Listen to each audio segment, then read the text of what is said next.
என் தேவி.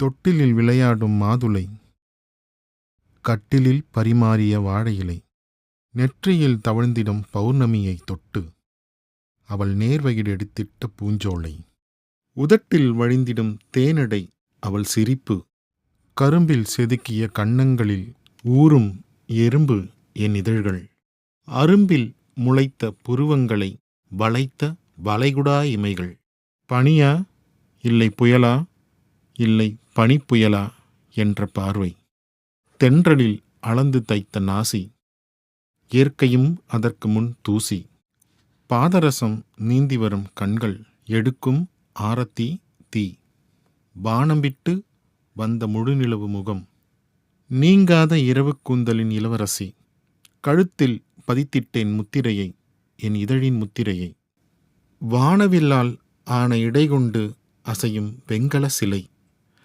வளரத் துடிக்கும் பிறைநிலவு தொப்புள் குழிக்குள் விழ ஆசைப்படும் ரோஜா நான், தங்கத்தில் வார்த்தெடுத்த தொடைகளை தழுவத் துடிக்கும் என் கைகளை கைது செய்து சிறையில் அடைக்க வேண்டும்.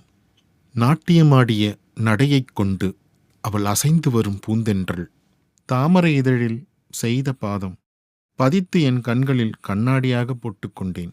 சீனிப்பாக நிறம் கொண்ட தேகத்தில் மூழ்கி உள்நீச்சல் பழகிடவா? படுக்கை அறைக்குள் வந்துவிட்டால் குழாவும் குழந்தை நீ.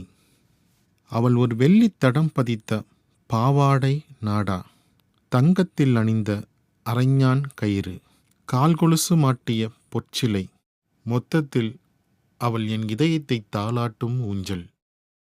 வரைந்தவர் ச. அன்பழகன்.